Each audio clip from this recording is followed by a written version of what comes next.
In our last module, we talked about assimilation, when speech segments become more similar to the sounds that come before or after them because of co-articulation. There are other articulatory processes that shape the words that we say. Some of these processes occur as a result of quick, natural speech. Some of them make speech more clear for a listener. Some of them happen over time within a dialect as speakers start unconsciously changing the way they produce sounds. We've already talked about vowel reduction as we've been learning to transcribe. It's a very common process in rapid, natural speech. In English, the vowel in an unstressed syllable often gets reduced to that neutral mid-central vowel that we call schwa. This happens in lots of words. For example, we don't usually pronounce this word as electric. Instead, the vowel from that first unstressed syllable gets reduced, and we say electric. Likewise, this word doesn't get pronounced as describe, and not even usually as describe. The vowel in the first unstressed syllable gets reduced, and we say describe. In fact, sometimes an unstressed vowel gets reduced so much that it disappears altogether. Deletion happens quite frequently to reduced vowels, like in police or garage, but it can also happen to consonants within clusters, like the first R in surprise or the D in Wednesday. Deletion also happens when we borrow words from other languages. For example, the Greek word pteron means wing.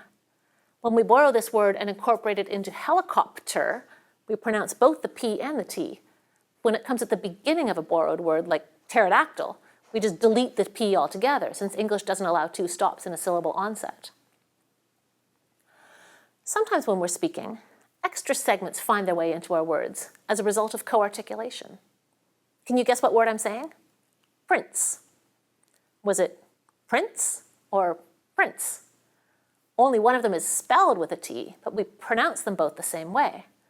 In prince, a little alveolar stop finds its way between the alveolar nasal and the alveolar fricative. The articulatory process that inserts an extra sound is called epenthesis. In English, this tends to happen between nasals and stops, or between nasals and fricatives. Another example is in the word something. We often epenthesize a little bilabial stop between the bilabial M and the voiceless fricative th.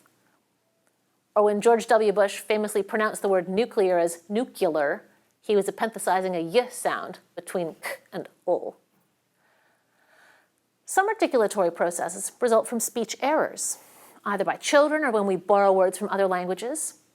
Children's speech often includes a process of metathesis, exchanging the position of speech segments.